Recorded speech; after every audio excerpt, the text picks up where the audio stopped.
The sleek silver ship of the Galactic Council hung above Earth like a needle of light. Its smooth hull reflected the blue-green planet below as it approached the orbital diplomatic station. This was not humanity's first contact with alien life, but it was perhaps the most important.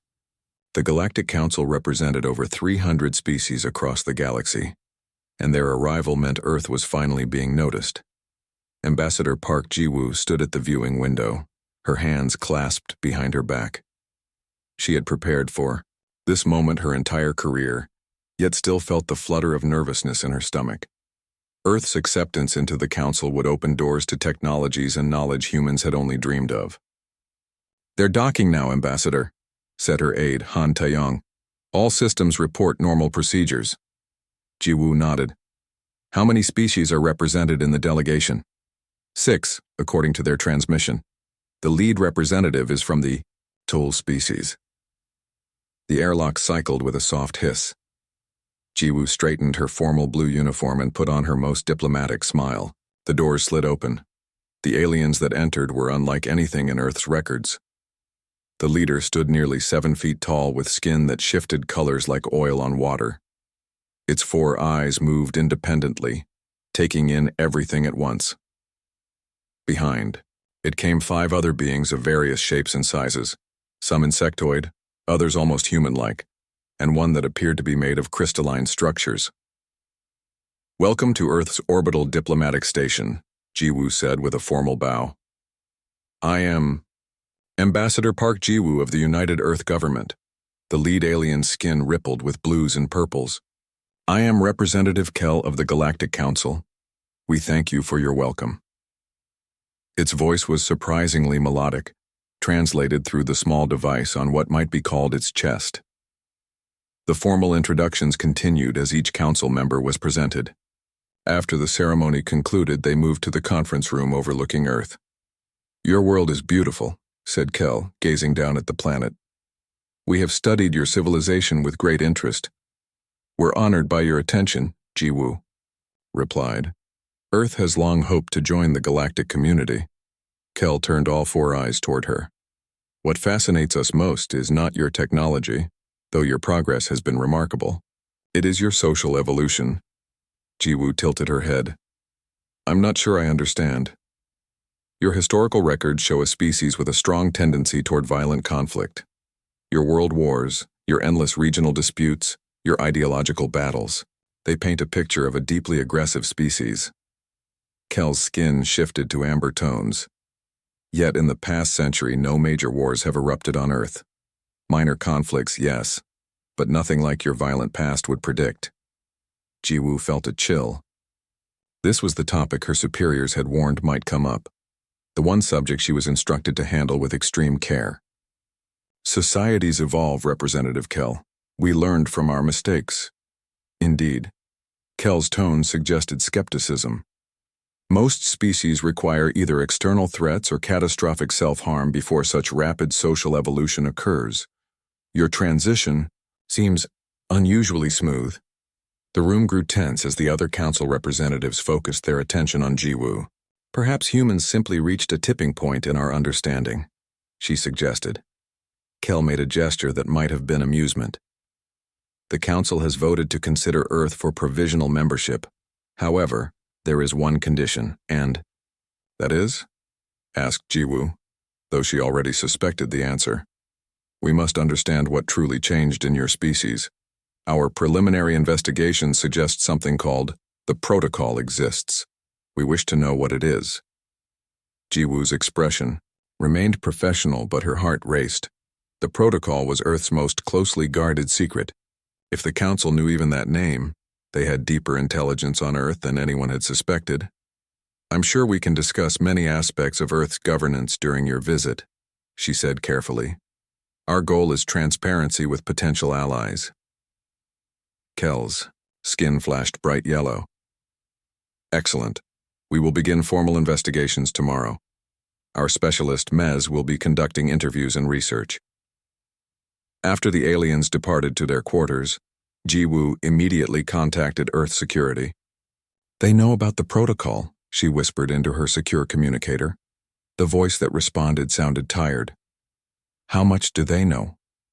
Just the name, I think, but they've assigned an investigator. Keep them contained to approved areas. Alert the Watchers. We'll need to decide how much to reveal. Jiwoo ended the call and looked out at the stars. Humanity had worked too hard and sacrificed too much to maintain peace. The secret that had saved their species might now determine their place among the stars, if it remained a secret at all. The alien investigator named Mez had 4 rotating eyes that never seemed to blink. This made Kim Jun-ho uncomfortable as they walked through the busy streets of New Seoul. Mez recorded everything, the small device on their wrist humming softly as it analyzed human behavior patterns. Your species shows remarkable restraint, Mez observed, watching 2 drivers argue over a minor accident. Before tensions escalated, both suddenly calmed down, exchanged information, and parted ways.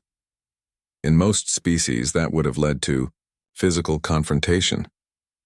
Junho shrugged. People learn to manage their emotions. All people? All the time? Mez's skin changed from blue to a skeptical purple. Our studies of your earlier history suggest otherwise. For 3 days, Junho had been assigned as Mez's guide, a polite word for monitor.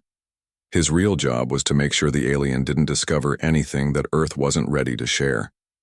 So far, Mez had visited schools, government buildings, and public spaces, all carefully selected to show Earth's harmony without revealing its mechanisms. I would like to see something unplanned, Mez said suddenly. Something not on our approved schedule. Junho hesitated. What did you have in mind? The news mentions a resource dispute between your Mars and Luna colonies. I wish to observe how this conflict is being managed. Junho's communicator vibrated in his pocket, an alert from headquarters. They had been monitoring the conversation and were sending instructions. He checked the message discreetly. Take them to observation. Center 5, limited access only. We can visit a monitoring station, Junho offered. You won't be able to travel to Mars or Luna, but you can observe the mediation process. The observation center was located in an underground facility beneath the old Olympic Stadium. As they descended in the elevator, Mez's eyes rotated faster, taking in every detail. This facility is quite secure, the alien noted. Junho nodded. Peace requires vigilance. The doors opened to reveal a large room filled with screens and analysts. Each screen showed different locations across Earth and its colonies. Analysts wearing small earpieces watched intently, occasionally making notes or speaking quietly into their communicators. Director Moon looked up from her console. Welcome to Global Harmony Division, she said with a practiced smile. We monitor potential conflicts and dispatch resources as needed. What kind of resources, Mez asked. Mediators primarily. People trained in conflict resolution. Mez pointed to one screen showing the Mars colony. That situation seems quite volatile. The screen showed angry colonists gathered outside an administration building. Resource allocations between Mars and Luna had always been contentious, but recent water shortages had pushed tensions to dangerous levels. Watch, Director Moon said.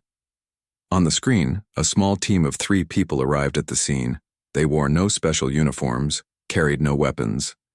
They simply began talking to the crowd. Within 20 minutes, the angry mob had dispersed into small discussion groups. Impressive, Mez said. These mediators must be exceptionally skilled. Director Moon smiled. They understand people. Mez's eyes focused on another screen showing a similar team at work on Luna. Remarkable coincidence that both teams arrived at the same time on different worlds. We coordinate our response, Junho explained quickly. May I speak with one of these mediators? Mez asked. Director Moon hesitated before nodding. Lee Do-hyun will return from Mars tomorrow. I'll arrange a meeting. Later that night, after escorting Mez back to their quarters, Junho hurried to the secure basement level of Earth Security Headquarters. The room was filled with government officials looking concerned. The alien is getting too close, said Minister Kang. They're asking specifically about the protocol now. How much do they know? Asked Junho. They've accessed historical records showing our sudden decline in violent conflict. They know something changed approximately 200 years ago. Junho frowned. Can we continue with limited disclosure? Minister Kang shook her head. The council has ways of detecting deception. If we lie outright, we'll never gain membership. And if we tell them the truth? Junho asked. Then we risk everything, replied a quiet voice from the doorway. Lee Do-yoon had arrived looking tired from her Mars mission. As one of Earth's most effective watchers, she could sense the tension in the room immediately. We need to decide how much to reveal, she continued. But we should know what they're really looking for first. What do you mean? Asked Junho. No species asks these questions without reason, Do-yoon explained. The council fears us. They want to know if what makes us peaceful could make us dangerous to them. The room fell silent as everyone considered the implications. Monitor this mess closely, Minister Kang finally ordered. Tomorrow, we'll let them see a little more. Perhaps the Harmony Division archives, but nothing about the visitors or the genetic aspects. As the meeting ended, Junho noticed Do-hyun looking troubled. What's wrong? He asked. The alien investigator. She replied quietly. They're not just curious, they're afraid. I sensed it when watching the recordings of your interactions. Afraid of what? That's what worries me, Do-hyun said. I think they've encountered something like us before. Lee Do-hyun felt the tension in the Mars colony long before she saw it. As her shuttle approached the main dome, she closed her eyes and breathed deeply, letting her enhanced senses spread outward. Emotional patterns swirled around her like colorful streams. Fear, anger, resentment, and beneath it all, a deep current of fear. It's worse than reported, she told her team quietly. The water crisis has created multiple pressure points. The team consisted of 3 watchers, including herself. Each wore plain clothes without insignia, carrying nothing but small communication devices. They looked like ordinary government officials, not the specialized peacekeepers they truly were.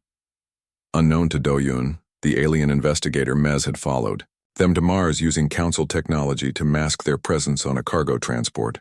Mez now watched from a distance, recording everything with enhanced sensors. The Mars colony stretched across a vast crater, its interconnected domes glowing against the rusty landscape. Nearly 50,000 people lived here now, mining resources and growing food in vast hydroponic chambers. But recent water reclamation system failures had created dangerous shortages, and Luna colony's refusal to share their surplus had ignited old rivalries. As Do-hyun's team exited the shuttle, they could see a crowd gathering near the main administration building. Angry voices carried across the thin Martian atmosphere, artificially enhanced by the dome's sound system. They're hoarding resources again. Luna gets everything while we suffer. We should take what we need. Do-hyun nodded to her teammates, and they separated to approach the crowd from different angles. This wasn't about confrontation. It was about finding the emotional catalysts, the key individuals whose feelings were amplifying the group's anger. She closed her eyes briefly, letting her special senses guide her. There, a man near the ER, front, his emotions burning like a beacon. And there, a woman whose fear was turning to desperate rage, and that young person whose sense of injustice was pure and infectious. Do-hyun approached the man first. You've worked the water systems for 15 years, she said quietly, though she had no way of knowing this through ordinary means. The man looked startled. How did you? You're right to be concerned, she continued. The situation is serious, but violence won't bring water. Something in her voice, in her presence, seemed to reach him. His shoulders relaxed slightly. We've filed complaints for months, nobody listens. I'm listening now, Do-hyun said. And I came here personally because this matters. Would you help me understand the technical details better? Within minutes, she had turned his anger into focused problem-solving. Her teammates were doing the same with other key individuals. The crowd's emotional temperature cooled noticeably. From his hidden position, Mez watched in fascination. These humans weren't using force or even authority. They were somehow connecting with the crowd on a deeper level, sensing exactly what to say to each person. It wasn't mind control. People were still making their own choices. But it was something equally powerful. 3 hours later, the crowd had transformed into organized discussion groups. Do-hyun and her team had facilitated a plan. A joint delegation would travel to Luna with detailed evidence of Mars's needs, while engineers would implement emergency conservation measures. That evening, Do-hyun returned to her temporary quarters. She felt exhausted, as she always did after intensive emotional work. Using her abilities drained her physically. She was about to rest when she sensed an unfamiliar presence. "You can come out," she said to the apparently empty room. "I know. You're here." After a moment's hesitation, Mez emerged from behind a sliding panel. The alien's skin had turned a deep blue. Embarrassment, perhaps. "How did you detect me?" Mez asked. "My technology should have hidden my presence completely." "Your technology hides physical presence," Do-hyun replied. "Not emotional signature." Mez moved closer, all four eyes fixed on her. "What are you?" "I'm human," she said simply. "No ordinary human can do what you did today. I've studied thousands of species and none can sense emotional patterns across groups with such precision." Do-hyun considered her words carefully. She had been authorized to reveal certain information if directly questioned. "Have you heard of the Watchers?" "Only vague references in your security protocols. We're specialists in emotional harmonization. Some call us empaths, though that's an oversimplification." "A genetic modification?" Mez asked sharply. Do-hyun nodded slowly. "Enhanced neural pathways for empathic processing. We can sense emotional states and their connections across groups." "Who created this modification?" "That's classified information," she said, though she knew Mez would pursue this question further. The alien's skin shifted to a troubled gray. "Your entire species maintains peace through genetic manipulation?" "No," Do-hyun corrected. "Only some of us have the full expression. We help others navigate difficult emotions, but we don't control them. Everyone makes their own choices. And yet your society maintains unprecedented harmony." "Peace isn't the absence of conflict," Do-hyun said. "It's what you do with conflict that matters." Mez was silent for a long moment. "The council needs to know about this." "They will," Do-hyun assured them. "But first, I think you should see where it all began." Yoon Minho adjusted the lighting in the secure room beneath the Harmony Division headquarters. The walls here were different from the rest of the building, older, made of materials rarely used in modern construction. This facility predated the modern era of peace. It had been built during the last Great War, 2 centuries ago. "We call this the Origin Chamber," Minho explained to Mez. "Everything started here." The alien investigator moved slowly through the room, all four eyes rotating to take in the ancient equipment. Some devices looked medical, others mechanical, all clearly primitive by current standards. "This technology is centuries old," Mez observed. 212 years to be exact, Minho confirmed. "Before the protocol, before the Watchers, before everything that makes modern Earth society function." Do-hyun stood quietly in the corner, watching the alien examine the artifacts of humanity's transformation. She had brought Mez here against official recommendations, but she had sensed something important. The alien wasn't just investigating, they were searching for something specific. "The Council believes you were altered by outside forces," Mezi said finally, turning to face them. "We've encountered 17 other species with sudden peaceful transitions. In each case, they were modified by a species called the Shapers." Minho exchanged a quick glance with Do-hyun. This was unexpected. "Information. And these Shapers?" Minho asked carefully. "What were their motivations?" "Unknown," Mez replied. "They appear briefly in a civilization's history, implement genetic and social changes, then disappear. They leave behind a more peaceful society, but one that is fundamentally altered." Minho nodded slowly. "And you believe the same happened to humanity?" "The pattern matches. Your historical records show a species prone to violence and territorial conflict. Then suddenly, approximately 2 centuries ago, a rapid decline in warfare, coinciding with the emergence of specialized mediators. Minho walked to a sealed container in the center of the room. It required both his handprint and a vocal code to open. Inside was a single data crystal, glowing with a soft blue light.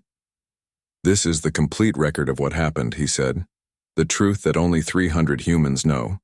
The crystal projected a holographic display showing a small spacecraft of unusual design. The recording was grainy, the technology primitive by modern standards. 212 years ago, a vessel appeared in Earth orbit, Minho explained. It wasn't from any nation on Earth, but it wasn't completely alien either. Its pilots called themselves the Visitors. The hologram showed the beings emerging from the craft. They looked almost human, with subtle differences in their features and movements. "Were they these shapers you mentioned?" Do-hyun asked. "No," Mez replied, studying the images closely. "This species is unknown to council records," Minho continued. "The visitors brought warnings and gifts. They showed our leaders images of a future where humanity had destroyed itself through war and environmental collapse. And they offered a solution, a genetic modification that would enhance our capacity for empathy. The hologram changed to show complex DNA sequences. The modification affects specific neural pathways," Minho explained. "It doesn't remove aggressive impulses or create artificial harmony. It simply enhances our ability to sense and process emotional information, to understand each other more deeply." "The current expression varies," Do-hyun added. "Some humans, like me, have the complete sequence and can sense emotional patterns across groups. Most have partial expression, enhanced empathy, but nothing supernatural." Mez absorbed this information, their skin shifting through colors of deep thought. "And these visitors? They implemented this change across your entire species?" "No," Minho said. "They provided the knowledge and initial modifications for volunteers. Our ancestors made the choice to gradually introduce it to the population, through medical programs with full disclosure." "Where are these visitors now?" Mez asked. Minho hesitated. "They left after providing the technology. They said their presence would only complicate our development." Mez seemed to consider this. "Your species chose this path? There was no coercion?" "None," Minho confirmed. "In fact, there was significant resistance at first. It took decades before the benefits became clear enough for widespread acceptance." The hologram shifted again, showing the gradual decline in violent conflicts over 2 centuries, alongside the rise in what was now called the Protocol, the system of detecting and managing potential conflicts before they escalated. "We don't prevent all conflict," Do-hyun explained. "People still disagree, still fight sometimes, but the worst violence, the kind that once killed millions, that we've learned to avoid." "And the modification continues to spread?" Mezi asked. "Yes," Minho confirmed. "It's inherited naturally now. Within another century, all humans will carry at least partial expression." Mez's skin turned a deep purple, a color neither human had seen before. "The Council fears species with such abilities. They believe empathic powers could be used to manipulate other species." "Is that why they sent you?" Do-hyun asked. "To determine if we're a threat?" "Yes," Mez admitted. "The question now is what?" "I should tell them." Minho looked directly at the alien. "Tell them the truth. We chose this path to save ourselves. We have no desire to change others." Mez's eyes rotated slowly. "There's something you're not telling me about these visitors." "Isn't there?" Do-hyun exchanged a look with Minho. The final secret, the one even most humans didn't know, hung in the air between them. The grand chamber of the Galactic Council stretched in a perfect circle, with rising tiers of seats filled with representatives from over 300 species. The architecture deliberately avoided favoring any single species' preferences, a neutral ground in both principle and design. Ambassador Park Ji-woo stood at the center of the chamber, feeling the weight of every alien gaze. Beside her stood Yoon Minho and Lee Do-hyun, summoned to provide testimony. Mez occupied the investigators' platform, their 4 eyes constantly rotating to observe the council's reactions. We have reviewed the investigators' findings regarding humanity, announced the council leader. A towering being with crystalline features that refracted light in complex patterns. This matter requires full discussion before voting on Earth's admission. Jiwoo took a deep breath. The past week had been intense. Hurried meetings, urgent communications with Earth's leadership, debates about how much to reveal. In the end, they had decided on complete honesty, with a single exception. The humans possessed genetic modifications that enhance empathic abilities, Mez stated formally. These modifications were introduced approximately 2 Earth centuries ago, coinciding with their transition from a war-prone species to their current peaceful state. Murmurs spread through the chamber. A representative with 6 limbs and deep purple skin rose from their seat. This follows the pattern of Shaper intervention, they declared. A species that threatens galactic stability by modifying others without permission. No, Mez corrected. The modification came from beings the humans call visitors. I've reviewed their data thoroughly. These were not Shapers. Another representative spoke, this one floating in a containment field of swirling gases. The concern remains. A species with enhanced empathic abilities could potentially influence council proceedings, manipulate trade negotiations, or interfere with the natural development of younger species. Jiwoo stepped forward. If I may address this concern? The council leader gestured permission. We understand your caution, Jiwoo began. Humanity's history contains many examples of power being misused. But our empathic abilities work differently than you might imagine. We don't control emotions or impose our will. We sense emotional patterns and help bridge understanding. Yet your watchers can calm angry crowds within minutes, countered another representative. We've seen the evidence. Do-hyun stepped forward. Because we help people connect with their own better judgment. We don't override their choices. We simply help them see possibilities they might miss when blinded by strong emotions. The council chamber filled with overlapping conversations as species discussed among themselves. The council leader raised a limb for silence. There remains the question of these visitors, they said. An unknown species with advanced genetic engineering who modified humans and then disappeared. This poses potential security concerns. Minho moved to the center of the chamber.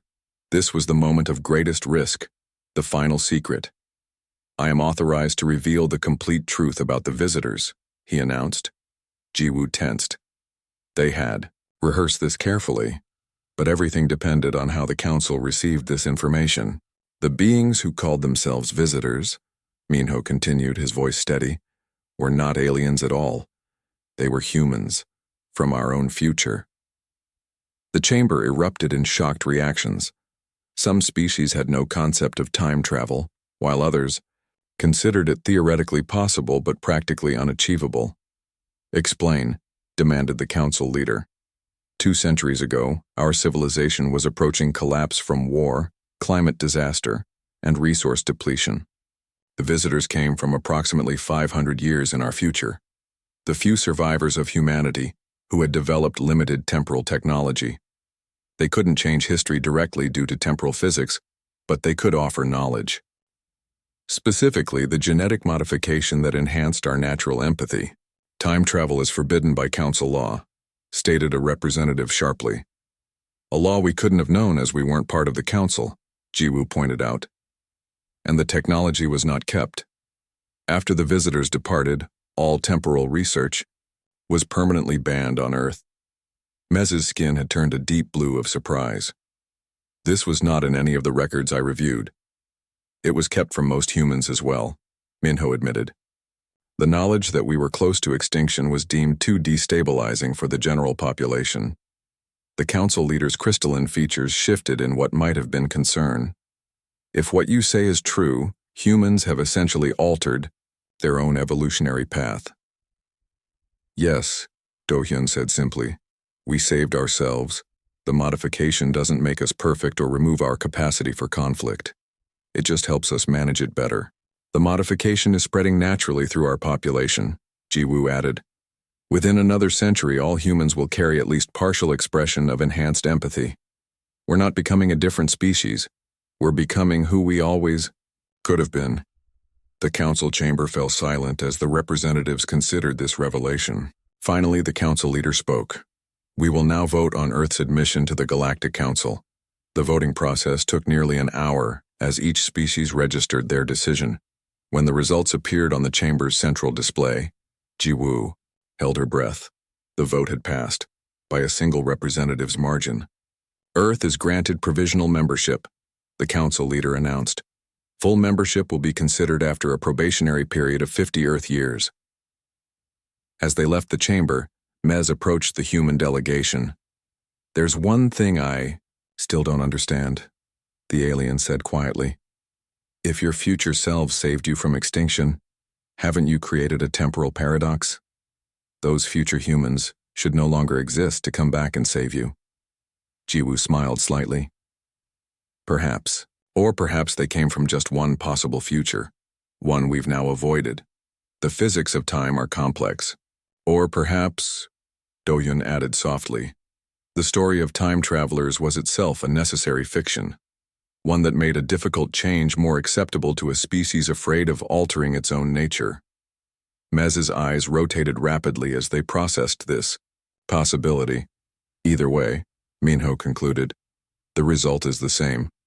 We chose peace, not because it was easy, but because the alternative was unthinkable. As Earth's first starship departed for home, carrying news of their acceptance, Jiwoo looked out at the vast galaxy now open to humanity. Some secrets she thought were worth keeping, even from history itself.